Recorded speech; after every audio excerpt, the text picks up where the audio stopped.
a esta cuarta edición del Foro Dios, Pensamiento, Cultura, organizado por la Comisión de Cultura de la Conferencia Episcopal del Uruguay. Este año nos hemos reunido con el tema que nos convoca, que es la vida, la muerte y Dios en el arte y en el pensar. Desarrollaremos este encuentro a través de 2 mesas de ponencias. En cada una habrá una exposición de 20 minutos, luego 2 comentarios de 10 minutos y un eco de 5 minutos. La primera de estas mesas tratará sobre la vida, la muerte y Dios en el arte. Y la segunda mesa tratará la vida, la muerte y Dios en el pensar. Al final de cada una de estas mesas se abrirá un espacio de intercambio y preguntas. Antes de presentar a los integrantes de esta primera mesa, le doy la palabra al secretario de la Comisión de Cultura de la Conferencia Episcopal del Uruguay, el licenciado Pablo Torres. Bueno, buenas tardes.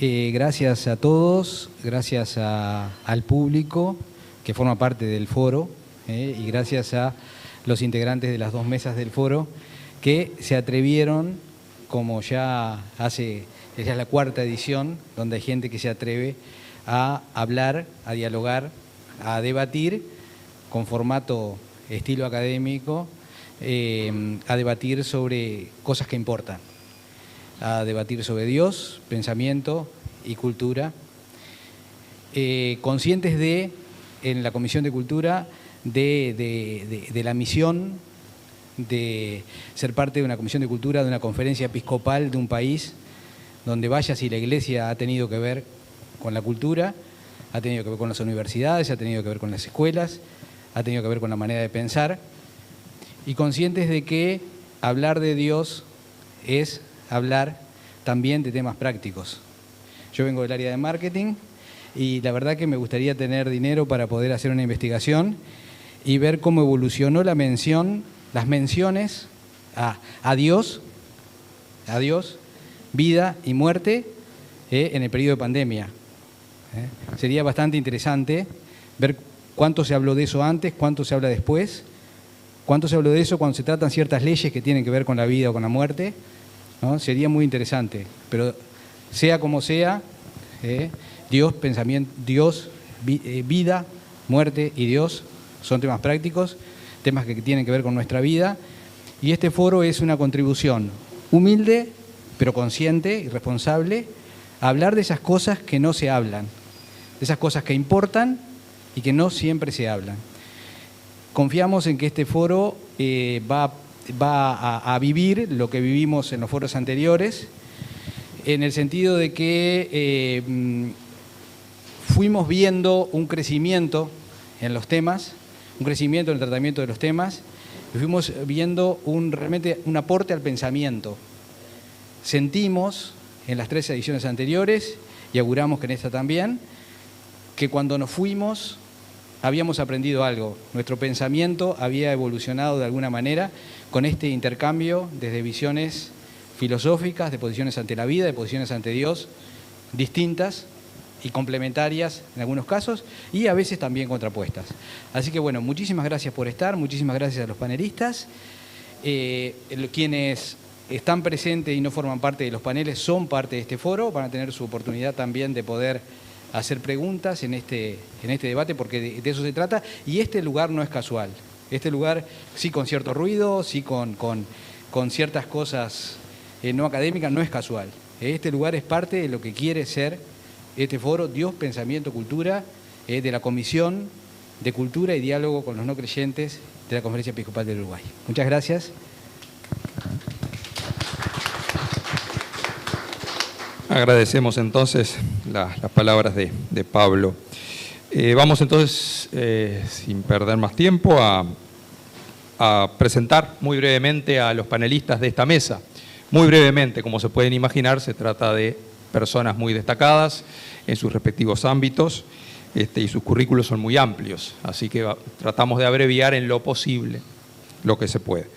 Laura Álvarez Goyoaga, es doctora en Derecho y escribana pública por la Universidad de la República, Es escritora y realizó estudios avanzados en lingüística y narrativa en la Universidad de la República y de comunicación en la Universidad Católica del Uruguay, de la que fue docente. Es columnista cultural en distintos medios de comunicación. Marta Esconder, para ella el dibujo, la pintura, la escultura, el modelado de la cerámica han venido siendo sus formas de expresión. Realiza su primera muestra a la edad de 12 años, ha recibido premios, menciones y otros reconocimientos. Su obra ha sido considerada por parte de la crítica especializada tanto a nivel local como internacional. Su dominio de la figura humana motivó el llamado de una escuela florentina para dictar clases y exponer tanto allí como en Carrara y Pietrasanta. Posee obras en espacios públicos y en importantes colecciones privadas de su país y del extranjero. Agó Páez Belaró, artista plástica, recibió formación en dibujo con el maestro Vicente Martín, luego en Buenos Aires pintura en el taller de Miguel Dávila.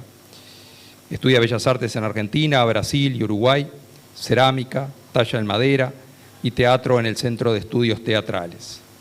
Entre sus obras se destacan las mandalas, murales y acuarelas. Presentados entonces los integrantes de esta mesa, falta Julio Frade. Vamos a presentarlo el motivo de que falta es porque han internado a su señora, creo, pero dijo que en lo posible, si era posible, iba a acudir. Estudió piano desde los 4 años y medio con los profesores Wilhelm Colliger, Hugo Balso y Santiago Baranda Reyes. Fue becado por la American Field Service en Nueva York, donde se recibió de bachiller a los 17 años. Cursó estudios de música con Jim Nodrich y se perfeccionó en la Berklee College de Boston. Fue director musical de los sellos RCA, Sondor y Tonos Dix de Argentina, así como de muchos canales de televisión, tanto uruguayos como argentinos. Durante 26 años representó a Uruguay como director musical de los festivales internacionales de OTI. Presentados entonces los panelistas de esta mesa, le damos la palabra a Laura Álvarez Goyoaga, que tiene sus 20 minutos. Bueno, muy buenas noches a todos. Mi idea es acercarme a estos temas de Dios, vida y muerte en la literatura, partiendo de lo que es la idea de teoría. La etiqueta teoría es utilizada con mucha frecuencia hoy, vinculada a todas las posibles herramientas de comunicación, asociada a ámbitos académicos. Se refiere a un conjunto de ideas con cierta organización compleja y sistemática que permiten explicar algo en base a la observación, la experiencia o el razonamiento. Trataremos de ver hoy con 2 ejemplos de 2 escritores muy disímiles entre sí, en qué medida las visiones sobre la vida, la muerte y Dios son elementos determinantes de las teorías compartidas por el artista y sus receptores a la hora de crear significado. Ligados al término teoría hay muchos nombres conocidos en estudios humanísticos como Derrida, Foucault o Althusser. Algunos ejemplos: son autores generadores de teoría cuyas obras tienen impacto más allá de su campo original de producción. Y conceptos como deconstrucción, arquetipos, diversidad, género, represión han pasado a formar parte de nuestro vocabulario cotidiano precisamente porque estos autores desarrollaron sus teorías. Podría decirse que en un primer nivel la teoría genera efectos en la forma de pensar de sus receptores voluntarios, o sea, aquellos que se acercan al texto de un autor dentro de un campo de estudio en particular y comparten las conclusiones de sus reflexiones. Dando un paso más, podría ampliarse esta afirmación diciendo que la teoría puede utilizarse para manipular la forma de pensar de terceros receptores involuntarios o desprevenidos que desconocen el marco teórico desde el cual les llegan las ideas procesadas con vocación de ser impuestas para generar consensos. En noviembre de 1977, quien luego sería el Papa Benedicto XVI, escribía que no existe un reporte de noticias puramente objetivo. ¿Por qué? Porque todos los datos que recibimos por los diferentes canales de información están filtrados a través de una mente que selecciona qué es lo importante y cómo debe presentarse. Y ahí tenemos la teoría en acción, que no tiene nada de malo siempre y cuando seamos conscientes de que estamos escuchando voces con diferentes enfoques teóricos, y sí tendría algo de malo si no somos capaces a la hora de procesar esta información, de que detrás de toda ella hay teóricos e ideologías que pretenden a veces incluso vendernos o imponernos opiniones. La teoría no aporta certezas, y eso es algo que tenemos muy claro. No existen los reportes de noticias puramente objetivos, como dijimos recién, y no se esgrimen despojadas de intenciones. Frente a cualquier tema sobre el que pretendamos profundizar, con la pretensión de alcanzar un cierto grado de objetividad, al ponderarlo tenemos que tener presente esta realidad. Y esta introducción, que fue un poco extensa, espero que sea útil para compartir estas reflexiones de las que les había hablado al principio, desde la perspectiva teórica sobre la vida, la muerte y Dios, en el tratamiento del tema que abordan dos autores icónicos que, como decíamos al principio, son muy diferentes entre sí. Estos dos autores con los que quiero reflexionar en compañía de ustedes son Horacio Quiroga y Víctor Hugo.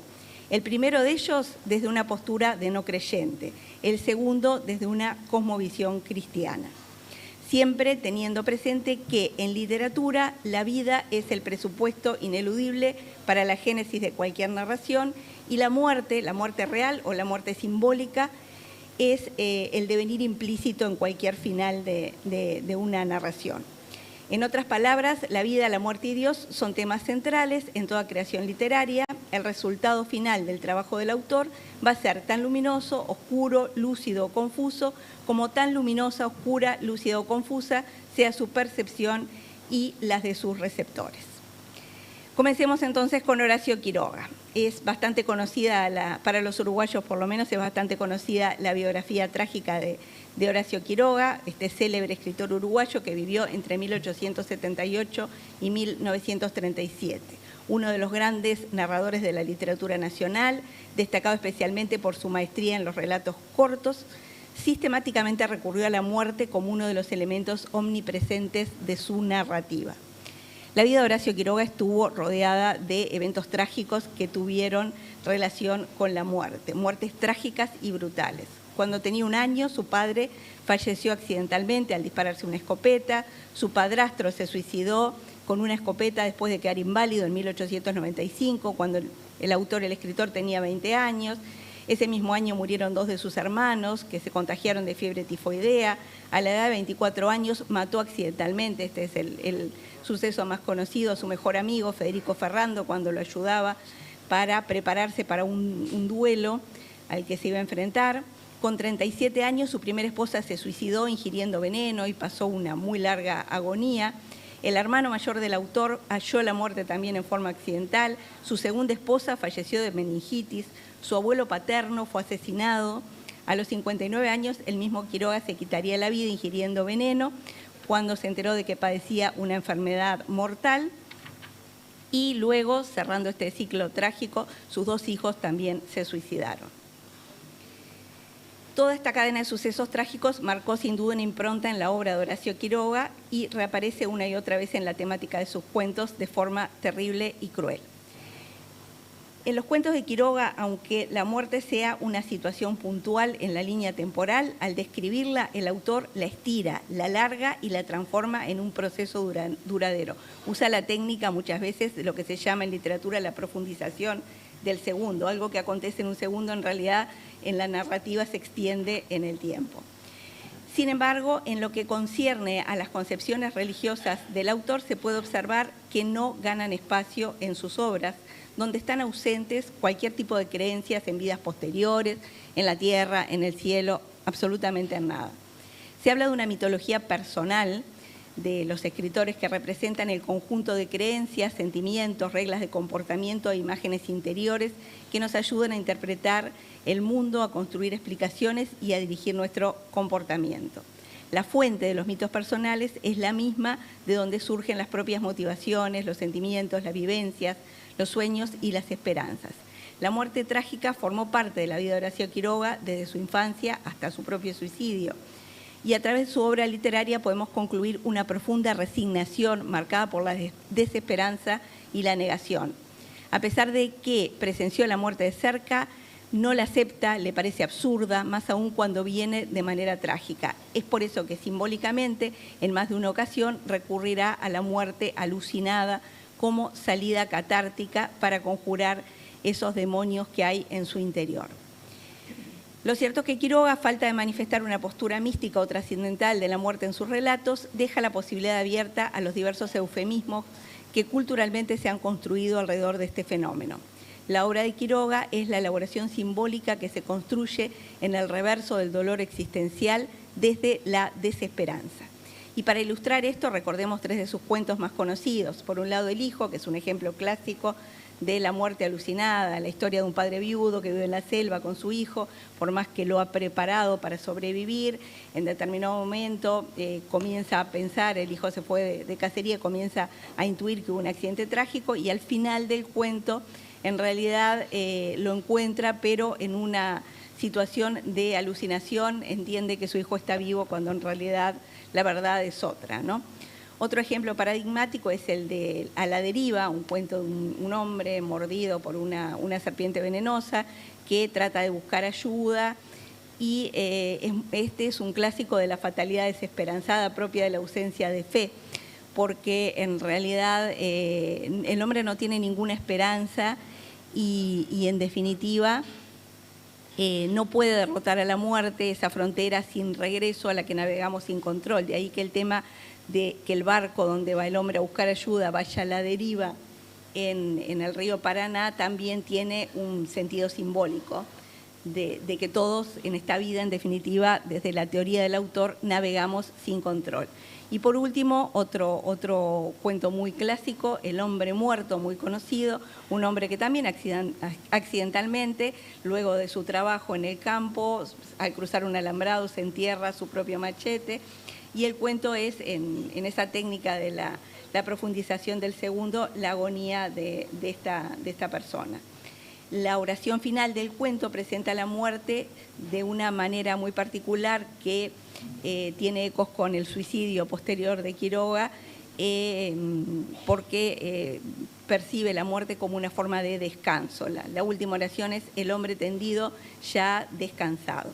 Estos cuentos, que no son neutros desde la teoría, le sirven a Quiroga para universalizar el episodio de la muerte en la condición anónima de cada uno de estos protagonistas, porque en general no tienen nombre o ese nombre cuando lo tienen no significa nada. Incluso utiliza explícita o implícitamente en más de una ocasión el término nosotros como un neutro que de alguna manera nos incluye a los lectores en la producción de significado para exponer esta filosofía y de alguna manera este mito personal que pretende compartir con su comunidad de lectores. Más allá de las particularidades estilísticas, la muerte es precisamente una de las obsesiones que a la par que da unidad a la obra de Quiroga, la conecta con los grandes retos de la literatura universal. Consecuente con su teoría, Quiroga valoró en forma explícita su propia muerte en clave de descanso frente a la angustia existencial. Hay una carta, varias cartas que le escribe a su amigo Ezequiel Martínez conversando sobre su muerte de un modo sereno, y la última de ellas, 10 meses antes de su suicidio, dice: cuando consideré que había cumplido mi obra, comencé a ver la muerte de otro modo y hoy no temo a la muerte, amigo, porque ella significa descanso, esperanza de olvidar dolores, aplacar ingratitudes, purificar desengaños. O sea, una visión muy, muy negativa de una muerte sin ninguna expectativa de trascendencia. Y sin embargo, este mismo autor, marcado por esta peculiar mitología teórica, en referencia a un tema de actualidad como es el de la eutanasia, en un cuento llamado La compasión, dejó meridianamente claro su posición contraria a la eutanasia. Y me pareció bueno citarlo porque es un tema actual hoy en Uruguay. El relato La compasión trata de una muchacha hipocondríaca que tuvo un desmayo, la familia llama a un médico conocido, al que le tienen mucho cariño y con quien han tenido mucho trato. Superado el susto, cuando la enferma ya se recuperó, lo invitan a tomar un café y ahí comienza una conversación entre la familia y el médico, donde todos empiezan a hablar que bueno, que el sufrimiento inútil no tiene sentido, que debería tomarse medidas para evitar que un paciente sufra. Y frente a eso, envalentonado, el médico se anima a decirles su teoría. El remedio para que el paciente no sufra sería adelantar la muerte por compasión. Y enseguida, en un preludio donde critica como irracionales a quienes ven en esto un crimen, cuando por el contrario es una cosa muy inteligente, comparte con la familia una anécdota personal, comparte la historia de que él dio muerte con una sobredosis de cloral a una mujer joven que estaba sufriendo. En ese momento la familia se queda muda mirándolo. El trato que hasta entonces había sido cordial con el médico pasa automáticamente a ser frío. El médico no se da cuenta y se despide recomendando cariñosamente a la paciente que cuide su estómago. Y la frase que remata el relato, en estos relatos concisos de Quiroga, la última frase siempre suele ser lapidaria y reveladora, no necesita ninguna aclaración. Dice así textualmente: el médico se fue sin comprender que de casa nunca más lo volveríamos a llamar.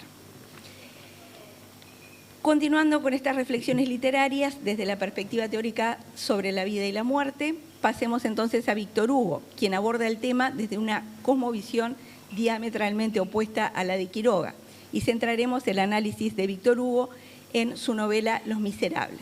Víctor Hugo, bueno, es una figura muy conocida, poeta, dramaturgo, ensayista, novelista, artista, estadista, defensor de los derechos humanos y un muy importante exponente del romanticismo francés. Es el autor de esta novela Los Miserables, que tiene más de 1.400 páginas. Vale la pena leer las 1.400 páginas de Los Miserables de Víctor Hugo. Trata sobre la injusticia, el heroísmo, el amor, con una mirada compasiva y gráfica de las víctimas de la sociedad francesa en los albores del siglo XIX. Es una novela del año 1862 que tiene una trama central muy simple. Es la historia de un protagonista, Jean Valjean, un convicto prófugo que se reforma a la luz de la fe y la intervención misericordiosa de un obispo. También es la historia de su antagonista, el inspector Javert, el oficial que lo persigue para encarcelarlo, y de la trágica vida de Fantine, quien le confía a Jean Valjean el cuidado de su hija Cosette. Jean Valjean es el epítome de las víctimas de un sistema judicial ciego.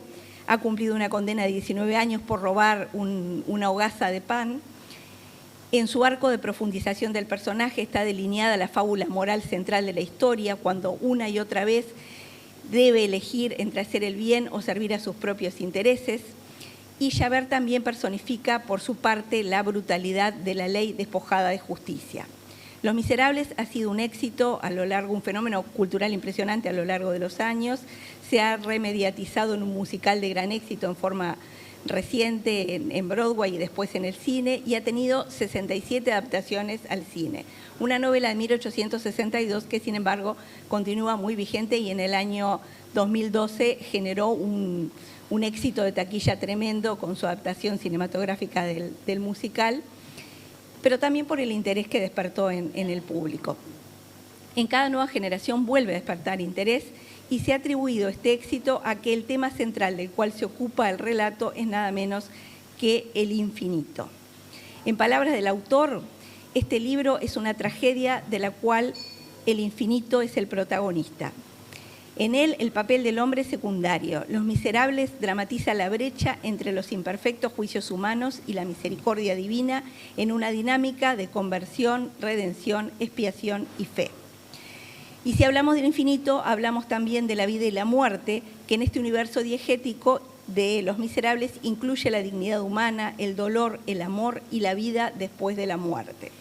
En un nivel profundo, esta es la historia de dos posibles respuestas frente a la misericordia. Valjean, un hombre destrozado, con el alma endurecida, lleno de rencor y rabia, se quiebra al ver sus pecados a la luz de la misericordia y cambia para siempre. Javert, en cambio, es el legalista, el que siempre ha cumplido con el deber y las normas y no puede aceptar la misericordia que le dispensa Valjean. Endurece, en cambio, su corazón. La respuesta a estas preguntas se revelan en el contraste entre protagonista y antagonista. Valjean merece legalmente una condena y sin embargo recibe la gracia, no solo el perdón de sus pecados, sino una gracia sobreabundante, y esta gracia lo transforma. Su camino, una y otra vez, va a colisionar con el de Javert en un choque entre la ley y la gracia. A lo largo de la persecución somos testigos de los efectos positivos de la gracia sobre el pecador, así como también de los efectos negativos que acarrean el poder opresivo de la ley y las convicciones erróneas arraigadas en el pasado de una persona que no le permiten abrirse al poder salvador de la gracia. Por eso es que la historia de los miserables nos toca el corazón. Todos los seres humanos soñamos con lugares donde la esperanza dé sentido a la vida. La misericordia de Dios nos garantiza que esa esperanza no es vana, siempre hay un camino para comenzar de nuevo. Los Miserables bosqueja la vida misma a partir de un lente católico, un paradigma teórico, para volver a la terminología con que iniciamos esta exposición, que tiene como centro la gracia y la búsqueda de la redención. El mundo de los miserables refleja a Dios, la presencia de Dios en la propia vida y en la del prójimo. Hay imágenes cristianas por toda la obra, los personajes rezan con frecuencia y la ayuda a los necesitados llega más de una vez a través de la Iglesia institución. Desde esta perspectiva, la muerte, en vez de ser un evento desesperanzado y trágico, es un final feliz. Tanto la novela en sí como sus remediatizaciones a otros vehículos culturales han logrado convertir en algo tangible la realidad de la salvación, esa palabra tan enorme y misteriosa capaz de conmover nuestros corazones. Los sufrimientos de Valjean han sido terribles, todos los sufrimientos son terribles, todos tenemos nuestra parte de miserables, pero la narrativa de Víctor Hugo nos recuerda que Dios es más grande que cualquier sufrimiento y que se nos ha prometido más de lo que somos siquiera capaces de imaginar. Hay un mañana mejor en los miserables al que estamos llamados. Un destino que no nos alienta ni nos invita a ignorar las realidades terrenales, sino a iluminarlas con el destino final del hombre, la vida eterna, la comunión eterna con Dios.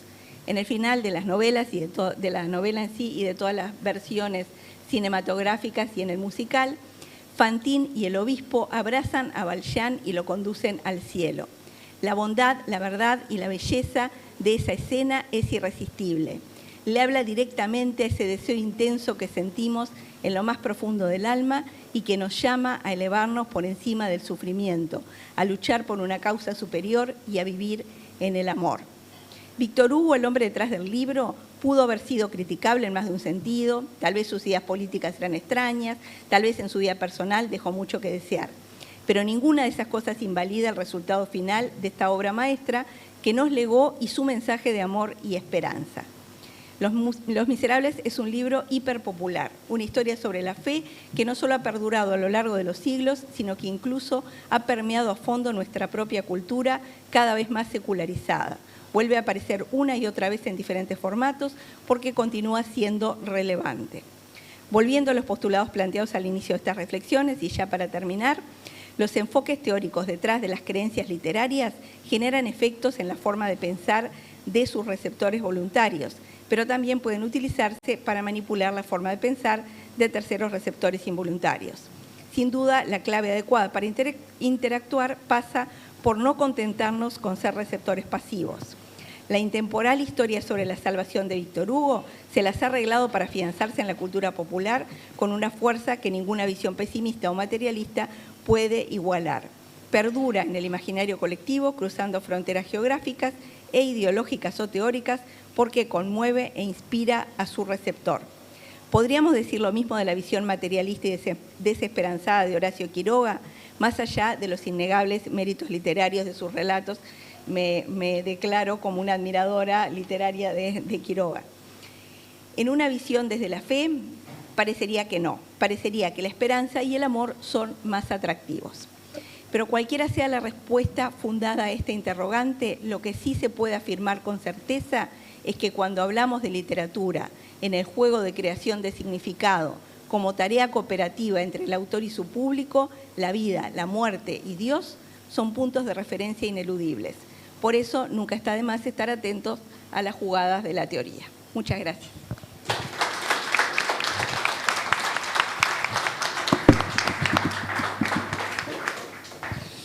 Agradecemos a Laura Álvarez Goyoá y le damos la palabra ahora a Marta Esconder, que tiene sus 10 minutos. Buenas tardes a todos. Es un placer para mí estar... Es un placer para mí compartir el foro con tan distinguidas personalidades y aparte con todos ustedes. Lo que estuve pensando desde que se me propuso esta idea es prácticamente mi visión como artista sobre un tema que da para muchísimo, que daría para hablar horas, pero que, bueno, sinteticé en algunos conceptos. Los conceptos Dios, vida y muerte serán siempre interrogantes que nos llevan por los caminos de la fe, de la filosofía y que nos hacen sentir alegrías, pero también miedos frente a aquello que desconocemos. ¿Son para el arte tan determinantes como para nosotros estos conceptos? Sin duda lo son, y puedo decirlo con propiedad después de haber dedicado gran parte de mi vida a la creación.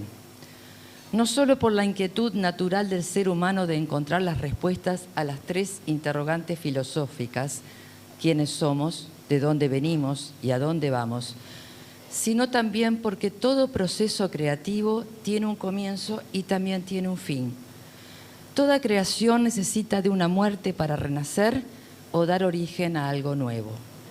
Muchas son las razones que llevan a un artista a pensar sobre la vida o la muerte. Religión, pandemias, historias personales y hasta el percibir la aproximación del fin de sus días lo llevan a plasmar imágenes que muchas veces se manifiestan simbólicamente. ¿Pero qué es el arte? Existen innumerables definiciones. Yo en lo personal creo que es ese vehículo que nos permite conectarnos con lo más profundo de nuestro ser, donde anida la esencia divina y que a su vez, al tocar al otro, toca el alma. Podría decir que el artista se transforma así en un canal con lo superior. Es a través del arte que conocemos mucho de nuestra historia. Por lo tanto, no es ninguna esencia eterna, sino que evoluciona, cambia, se transforma y está vivo. Y al igual que todo aquello que tiene vida, también muere o entra en decadencia. Siempre pienso en que si el artista se enamorara de su última obra, cosa que puede ocurrir, ocurriría como un estancamiento, no seguiría creciendo. De ahí la importancia del desprendimiento para poder seguir con lo que vendrá. Cada creación es un nacimiento y el artista lo vive como tal. Surge la idea a nivel mental y emocional y cobra vida en la materialización de la obra. Luego decae y muere para dar así lugar a una nueva creación. ¿Es posible imaginar un mundo sin arte? Sin historias, esperanzas, sueños, colores, belleza, entendiendo esta última como aproximación a la verdad y no solo en el sentido estético. La belleza que perdura no es la que atrapa de manera inmediata, sino aquella que logra emocionar. El artista se sorprende cuando ve su obra terminada y cuando la ve a distancia es cuando adquiere vida propia. Y siento que sería mi mayor legado y el de muchos que las obras realizadas perduren más allá de mi existencia. Somos efímeros y el tiempo para el creador no es el mismo, ya que la inspiración, si bien existe, es una mínima parte comparada con las horas dedicadas en silencio y en contemplación al ver lo que se va a crear. Cada obra de arte no solo contribuye y construye el patrimonio cultural de una nación, sino que además permite abrir puertas hacia que todos seamos más creativos en las diferentes áreas de acción en las que nos movemos. Muchas obras tocan específicamente el tema de la vida y de la muerte. Algunos artistas lo expresan en un lenguaje directo, otros a través de símbolos. Y ahí vemos la aparición de los esqueletos, las calaveras, la putrefacción, a veces a través de las miradas, de las situaciones corporales, o también del nacimiento, la alegría de un paisaje, del cielo, se expresa lo que es el tema de la vida. El color y la forma sirven como medio de expresión. Cada color se utiliza, que es una vibración el color, ¿no? Se utiliza para transmitir el mensaje. Y las formas también nos dicen mucho. Las líneas curvas tienen más relación con el crecimiento y la vida, mientras que las rectas nos hablan más de austeridad y seriedad. He trabajado ambos conceptos en mis obras. muchas veces acompañando estados de ánimo, experiencias personales o relatadas por otros. Actualmente, por ejemplo, estoy trabajando en una serie que titulé Pasajeros del Tiempo y que creo que tiene mucha relación con el tema que estamos tratando, porque se trata de justamente del pasaje, y traje fotos, o sea, como para iluminar un poquito las ideas. Disculpa si demoro.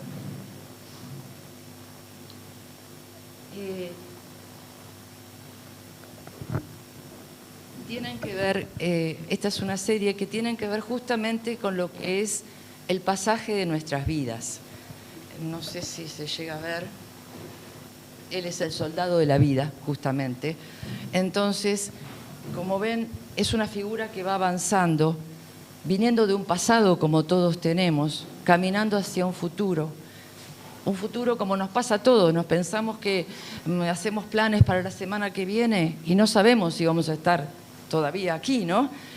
Sin embargo, tenemos la esperanza y seguimos andando, con la mirada perdida en su propio mundo, buscando quizás en ese futuro el siguiente paso a dar. Y como ven, utilicé los recursos que les mencioné, es decir, una paleta de colores bajos, pasteles, porque lo que me importa es resaltar el mensaje que lleva el cuadro. Hay marcas, el cuadro tiene trazos, que son las experiencias y marcas de la vida, y unos toques de rojo, como verán, y blanco también, ¿no? El rojo que tiene que ver con la pasión, porque realmente la pasión es algo sumamente importante para nuestras vidas. Es necesario que vivamos, que creamos con pasión, que creemos con pasión, que tengamos fe en nosotros mismos, que amemos la vida apasionadamente, que emprendamos todo lo que hagamos, lo hagamos desde una óptica de la pasión, en el buen sentido y bien entendida, porque eso nos va a permitir crecer en muchos otros aspectos. Y si recorremos la historia, desde el libro egipcio de los muertos hasta una naturaleza muerta, los artistas han encontrado demostrar la fragilidad del carácter efímero de nuestras vidas. La Pietà, realizada por Miguel Ángel, la voy a poner porque es tan hermosa que vale la pena.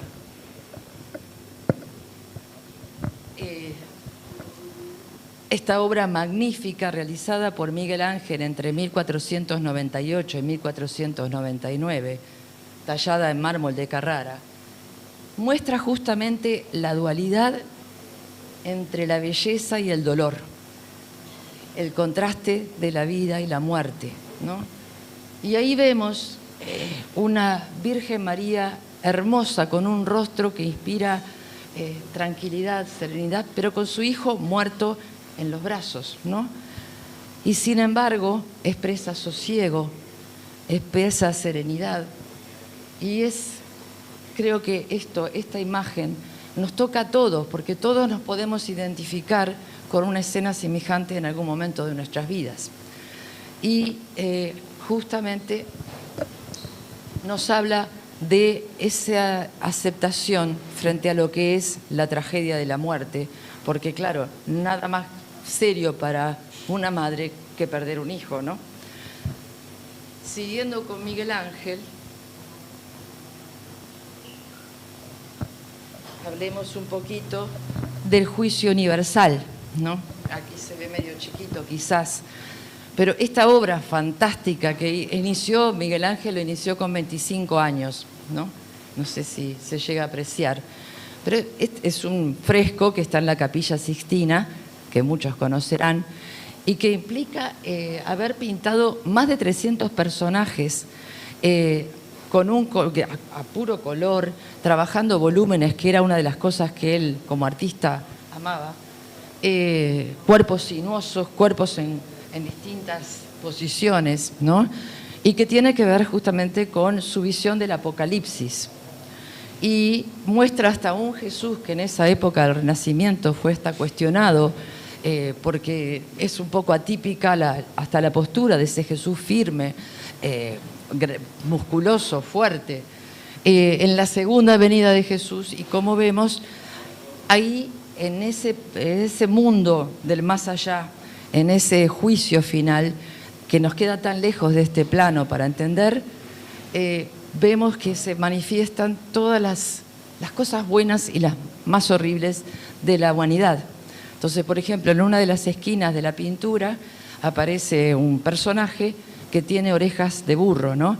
Y es como que es para hablar de justamente, él llegó ahí, pero qué tonto fui, ¿no? Y como eso, muchísimos elementos simbólicos que Miguel Ángel ha puesto en esta pintura. Como verán también el fondo de qué color es en un azul índigo, ¿no?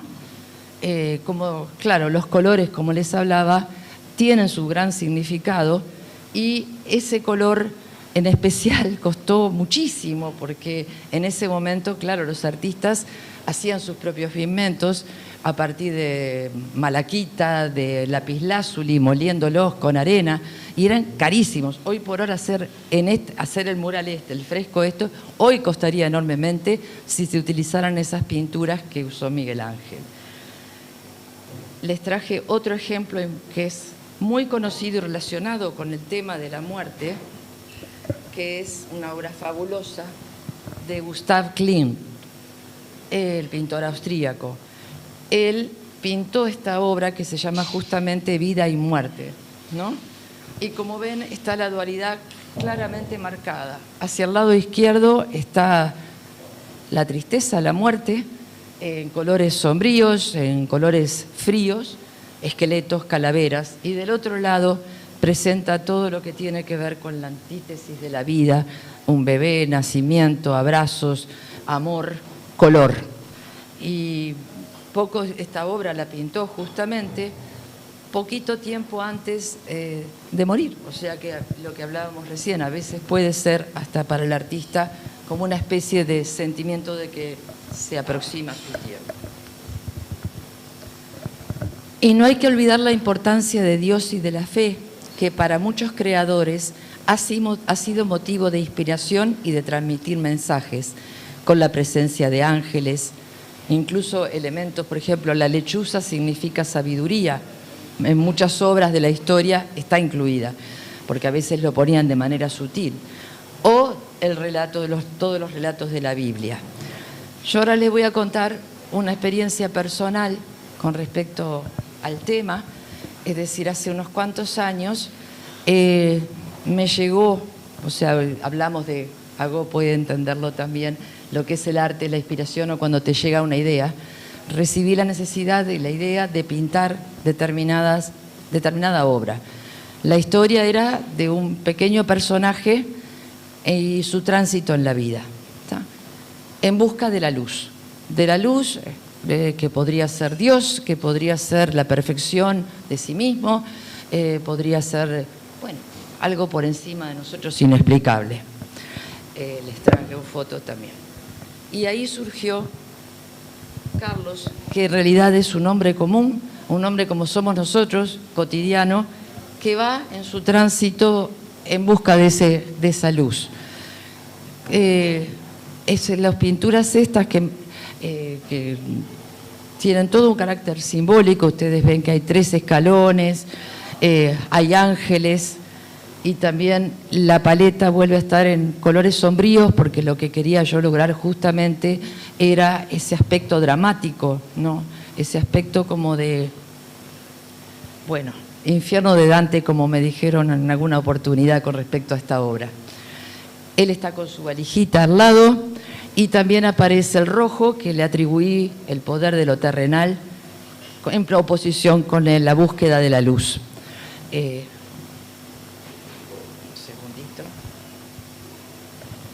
Aquí hay otra de las obras y ahí se nota, Clara, lo que es el camino. Cada escena es un pasaje de nuestras vidas, tal cual.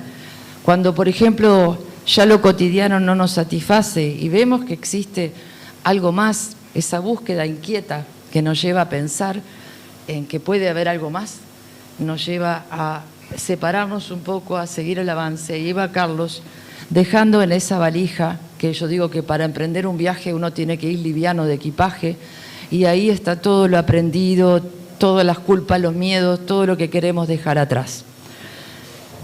Si les comento esto, no es por mostrarles los cuadros, simplemente porque quiero contarles por qué pasó esto. En realidad, esto fue como una experiencia, volviendo a lo que dije al principio, de que a veces el artista se transforma en un canal. Yo estas obras las recibí, las pinté, y en ningún momento tuve que ni siquiera pensar en ninguna de ellas. No tuve que pensar en cómo componer o dónde poner los elementos. Surgían naturalmente, una tras otra. Y siempre pensé que realmente lo que considero que es real, y que aún creo que no lo logré, que el arte es comunicación. Y seguramente era el mensaje que tenía que lograr. Y sinceramente esa exposición de estas obras dio su fruto, porque muchas personas, aquellos que lo necesitaban, vieron que lo leyeron y les fue útil. Y para mí eso es el mejor premio, como puede ser para cualquiera de nosotros que buscamos crear y dar, ¿no? ¿Tenemos ya tiempo? Así. Igual ya casi es. Entonces, vida y muerte, claros y oscuros, nacimiento y decadencia. Qué dualidad más inquietante y que nos lleva a sentir que la vida no puede ser algo tan banal como lo cotidiano, que existe algo más, que conecta todo y a todos, y que cada paso que damos es determinante en nuestro camino. La verdad viene del Supremo, por lo menos lo abro al tono personal. La creación está es porque he tenido experiencias, y si me da el tiempo me gustaría contar otra. La creación está llena de belleza, de vida y de muerte, o de transformación permanente, y en forma continua se presenta ante nuestros ojos, en la simpleza de un cielo, en la mirada del otro. Hay que caminar en la vida observando más que mirando. Eso creo que es parte de ser artista, siempre lo digo.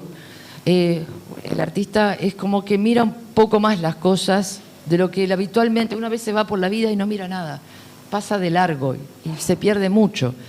Pero si uno entra a observar con más detalle, son muchos los mensajes y muchas las cosas que se van a descubrir.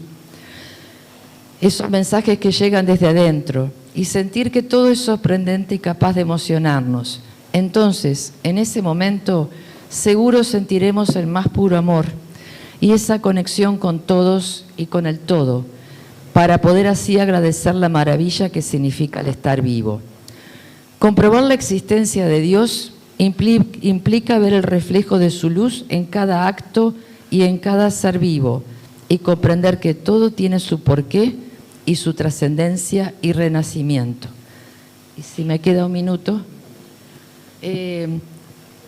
saben que las esculturas religiosas se van imprimiendo, van recibiendo la energía de todos los fieles, de todas las deseos, de agradecimientos. Está comprobado científicamente que cualquier escultura que no sea religiosa no tiene ningún tipo, ustedes la pueden medir con radiestesia, y no genera ningún tipo de campo electromagnético alrededor. Una escultura religiosa sí lo tiene, y lo he comprobado, y lo he hecho, he medido, y me parece que es algo que habla muchísimo de un poco lo que estoy diciendo. Quizás mi visión sea un poco personal, pero me pareció ajustado porque soy artista. Así que muchas gracias por escucharme.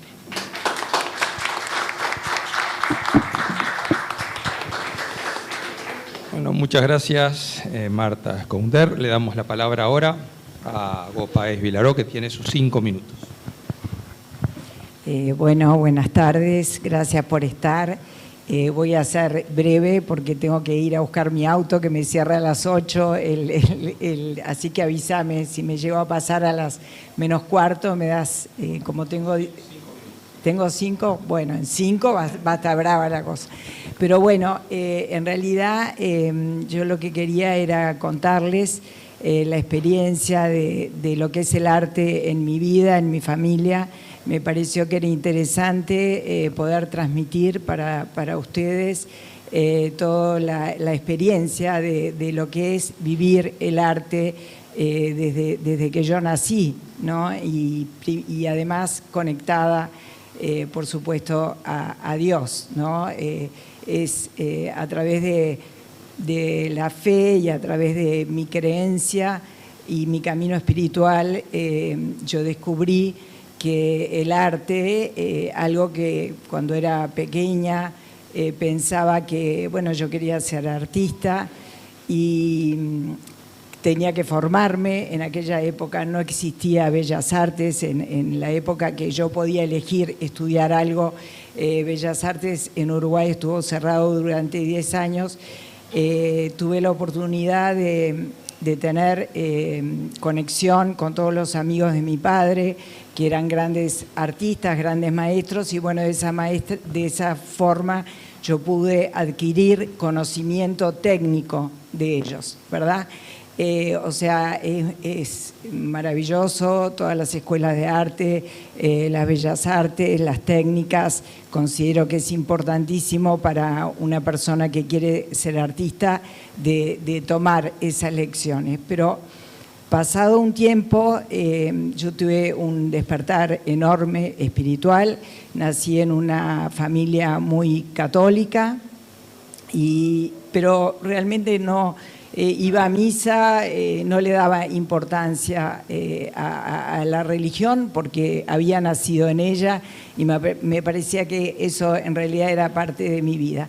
Pero un evento que muchos conocen, cuando mi hermano cayó en la cordillera de los Andes, donde él estuvo muerto durante 3 meses y luego apareció a la vida, tuve la oportunidad de tomar conciencia del camino espiritual y de la fe. O sea, de tomar conciencia de que lo que no se ve existe, y existe de una manera muy tangible, aunque no se vea.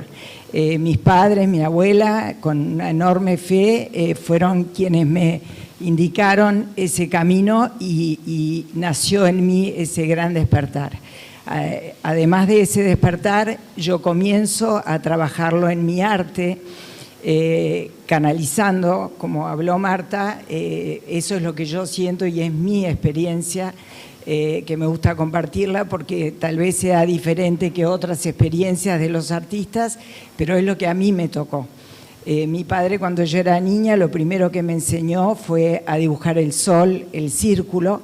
Ya me conectó con el círculo. Yo luego tuve una inspiración de trabajar con círculos sin saber de qué se trataban, y luego empecé a investigar y se trataba de lo que se llama mandalas, que en realidad eso viene de los tibetanos, pero es muy antiguo, es de la época de los chinos. Seguí investigando y tenemos a Hildegarda de Bingen, que es una abadesa del medioevo, que ella canalizaba no solo música de altas vibración, sino que también pintaba sin nunca haber agarrado un pincel, y hablaba de Cristo en todas sus obras, y tanto en la música como en la pintura. Continué investigando y me di cuenta que a través del trabajo con el círculo yo podía conectar con mi luz interior, con mi ser interno. Tuve la oportunidad de unir mi arte de la pintura con la música. Yo no tenía ni idea, nunca tuve oído. Acá tenemos un gran músico que nos está acompañando, un querido amigo. Pero tuve esta técnica que se llama Sonidosofía, que la trajo un rumano a Uruguay. Yo me formé en Sonidosofía. Él descubrió que los grandes maestros de la música clásica, como Mozart, Bach, Beethoven, bueno, muchos más, inmediatamente que escuchábamos la música de ellos, conectábamos con algo que nos ayudaba a elevar. De hecho, toda la música clásica nos ayuda a conectarnos con algo superior y algo divino. Por eso es que en realidad nos gusta tanto. Entonces empecé a trabajar con eso, y a través del sonido de la música comencé a vibrar diferentes formas, diferentes colores, y a conectarme con ese centro, con esa luz divina que todos tenemos, que a partir de la venida de Jesús, nos dejó de regalo ese Espíritu Santo para crecer en luz. Y bueno, y ahí comenzó mi gran camino, primero a encontrarme con ese ser, con esa luz interna, y luego me di cuenta que era algo maravilloso que Dios me había regalado y comencé a difundir el arte desde ese lugar, desde el sentir del corazón, sobre todo en la enseñanza para los niños, ¿no? Yo me dedico mucho a trabajar con todas las escuelas rurales, no solo de Uruguay, sino de Argentina y de Brasil, y también con los maestros, porque considero que el arte está muy enfocado al intelecto y muy poco enfocado al corazón. Hoy Marta nos mostró la imagen de la Pietà y quiero recordarles lo que dijo Miguel Ángel, algo maravilloso. Él dijo: yo solo saqué los pedazos de mármol que sobraban, o sea, la obra ya estaba hecha. Entonces, con esto les quiero decir que para mí el gran artista es Dios.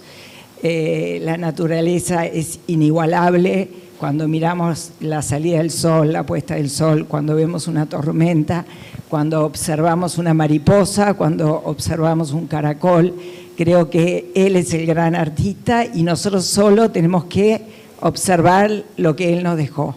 Todo lo demás viene por añadidura. Así que con esto les quiero agradecer a Dios, a Cristo en mi corazón, que lo amo profundamente, y que me siga acompañando para que yo pueda manifestar esa llamita de luz que tengo y que cada vez pueda ser mayor. Muchas gracias.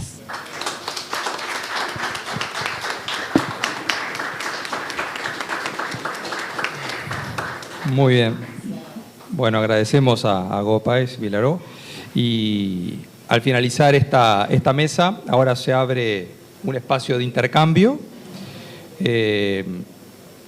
Si alguno de los participantes quiere comentar algo, agregar algo más, y luego pasamos también a las preguntas de ustedes.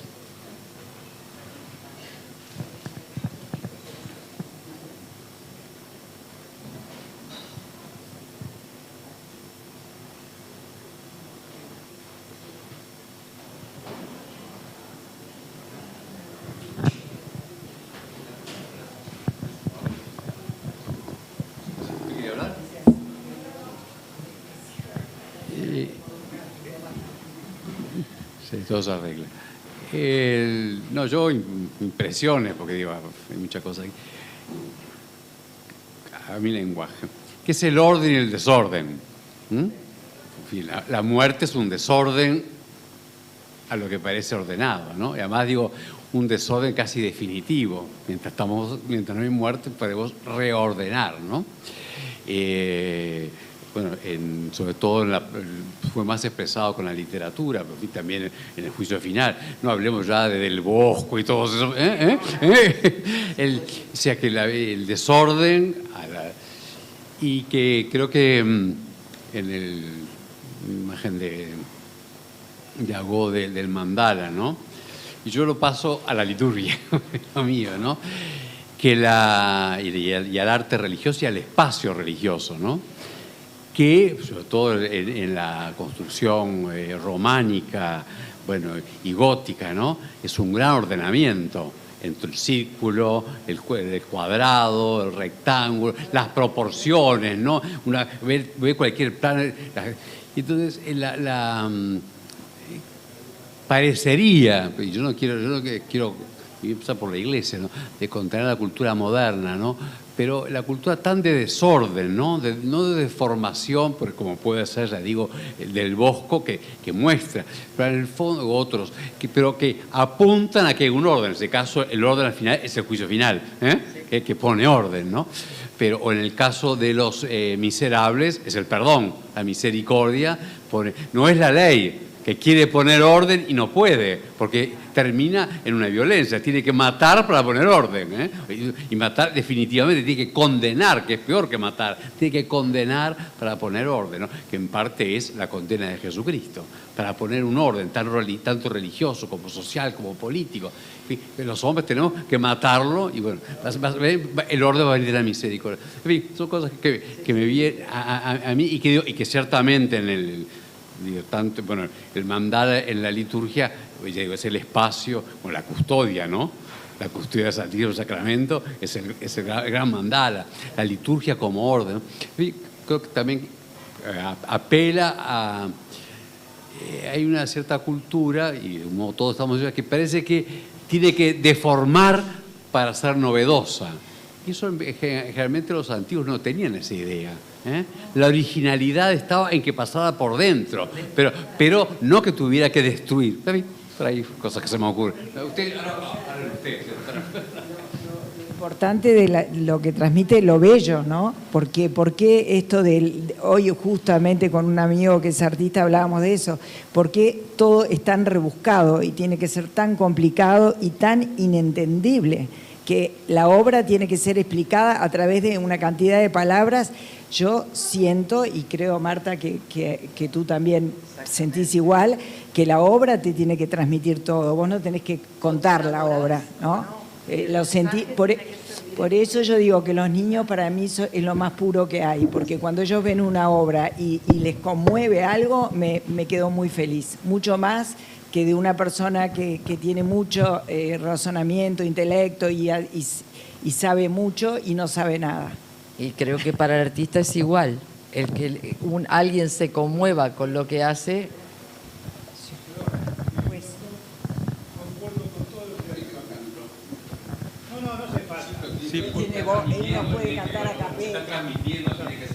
Está bien. No, yo concuerdo con todo lo que se ha dicho acá, me parece fantástico.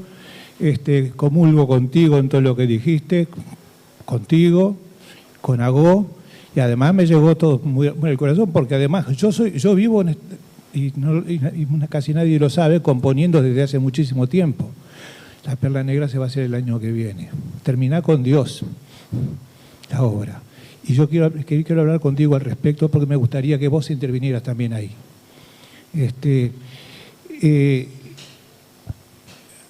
Yo siento eso que tú decías, que viene, te viene de arriba, te viene. Yo pienso en Dios todo el tiempo y compongo con Dios y para Dios. Pero no lo sabe nadie, casi nadie lo sabe porque son obras que pasan desapercibidas, que nadie ni siquiera se conocen. Ah, bueno, espero que algún día, aunque sea después de muerto, se salgan a luz. ¿Alguna otra pregunta? Comentario muy breve. Ya tenemos que pasar a la otra mesa.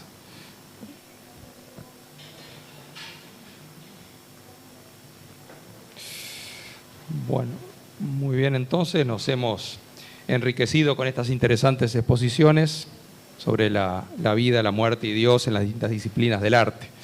Así que ahora hacemos un brevísimo corte, 5 minutos, y pasamos a la segunda mesa. Muchas gracias.